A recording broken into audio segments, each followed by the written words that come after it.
આપણે નાની નાની ચણિયા બોરની બોરડીઓ એ પ્લાસ્ટિકના જબલા પહેરી પહેરીને રોડની બે બાજુ આવતા જતા વાહનોને આમ હાથ હલાવતી.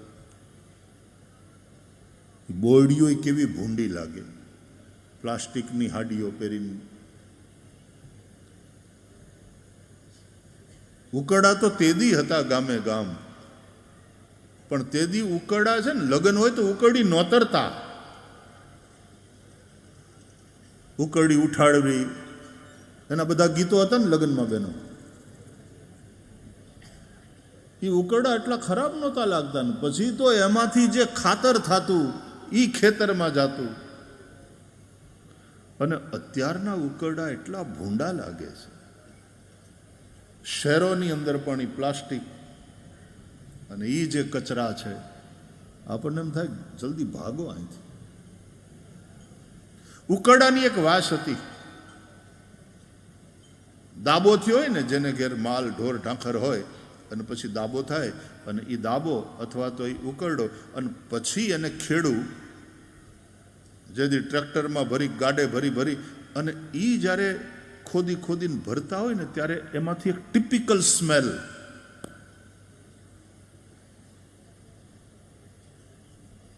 પણ એ મનને ન ગમે એવી નહોતી. કુંભારનો નિભાડો હોય ને ત્યાં એક ટિપિકલ સ્મેલ હોય. હાવ સાચું કહેજો, કુંભારના નિંભાડાની વાસ તમે છેલ્લે ક્યારે લીધેલી?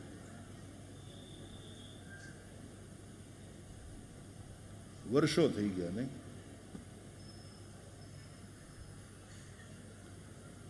હું ઘણાને પૂછું તમે છેલ્લે દોટ ક્યારે મૂકેલી, યાદ છે? છેલ્લે દોટ મૂકી હોય વર્ષો વીતી ગયા હોય. ઉઘાડે પગે હાલવાનું ઓછું થઈ ગયું. તમે તો હજી સારું છે, અહીંયા શહેરની અંદર લોકો ઘરની અંદર સ્લીપર પહેરીને ફરે છે. ડોક્ટર પાછા કહે છે, કારણ કે આપણે એવી ફર્શ બનાવી, એવી લાદીઓ આરસની નખાવી, અને અહીં ગાર્યું હતી, ગાર કરતા હતા બેન. કે આરસની લાદી ઉપર પાણી પડ્યું હોય ને, ધ્યાન ન રાખો, લપસો પડો ને હાડકાઈ ભાંગે. ગારના ઉપર પાણી ઢોળાણું હોય, ગગાએ લોટો ઊંધો કર્યો હોય ને પાણી ઢોળાઈ જાય, થોડી વારમાં સુકાઈ જાય. ये तजुर्बा है मेरा कि मिट्टी की पकड़ मजबूत होती है. ये तजुर्बा है मेरा, तजुर्बा अनुभव, ये तजुर्बा है मेरा कि मिट्टी की पकड़ मजबूत होती है कि संगमरमर की फर्श पर हमने पांव फिसलते देखा है. संगमरमर की फर्श पर हमने पांव फिसलते देखा. माणसो लपसी जाए છે. આ સંગમરમરની ફર્શ, આ આરસની લાદી, અત્યારે આ વિટ્રીફાઈડ, આ પણ હાડકા ભાંગે. જો ધ્યાન ન રાખો તો હાડકા ભાંગે. મિટ્ટી की पकड़ मजबूत होती है. ઉગાડા પગે જમીન ઉપર આંટા મારવા એ સ્વાસ્થ્ય માટે બહુ સારું છે. થોડોક તડકો શરીર ઉપર લેવો એ સ્વાસ્થ્ય માટે બહુ સારું છે, નહીં તો વિટામિન ડી ની ડેફિશિયન્સી આવે. પૈસા થવા માંડે એમ આપણે વધારે ને વધારે અકુદરતી જીવન જીવતા થયા છે.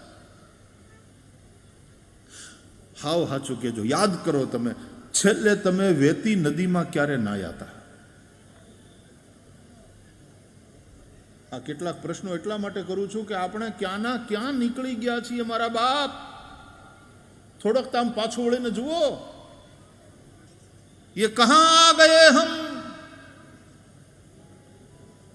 વિકાસ વેતી નદીમાં છેલ્લે ક્યારે નાહ્યા હતા? મુંબઈવાળા તો 250 કરોડ રૂપિયા ખર્ચીને 14મો માળ આખો રાખે કે આખો 14મો માળ આપણો છે. 5,500 સ્ક્વેર ફીટનો આ ફ્લેટ છે, પણ 250 કરોડ રૂપિયા એના માટે ખર્ચ્યા પછી એની નીચે 13 જણા ને એની ઉપર 2, એ તો વચ્ચે લટકતો જ હોય.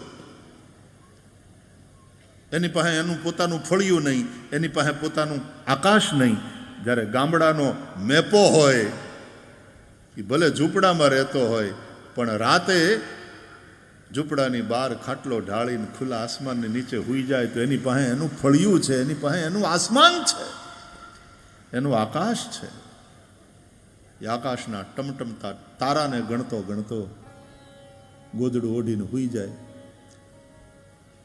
અને સવાર પડતા ટાઈડ પડે, ગોદડું ઓઢીને સૂતો હોય, સવારે મેપો જાગે તો એની હારે ઓલો મોતિયો કૂતરોય નીકળે ગોદડામાંથી, હંપીને સૂતા હોય. બોલો, કૂતરાને ટાઈડ વાતી હોય ને, એ કઈ ઘૂસી ગયો હોય ખબર ન પડે. તો ધરતી ઉપર ઉઘાડા પગે આંટા મારવા, બગડી જાય પગ, ગંદા થાય. જેના પગ ગંદા ન થાય, જેના હાથ ગંદા ન થાય, જેના કપડાં ગંદા ન થાય, એનું ધ્યાન રાખનારાના ઘણીવાર મન એટલા બધા ગંદા થઈ જાય છે ખબર નથી પડતી. એ તરફ ધ્યાને નથી જતું કે મન કેટલા ગંદા થઈ ગયા. અને પછી એવા ગંદા મન ગંદા, પછી એના ધંધા જોજો, એવા ખોટા કામ કરે. પછી વાત સત્તાની હોય, વાત ધંધાની હોય, વ્યવસાયની, જે તે ક્ષેત્રમાં જ્યાં પણ હોય ત્યાં ધંધા પછી ગંદા. ગામડું ભોળું હતું, ભણેલા બહુ નહોતા, પણ એ ભોળા હતા.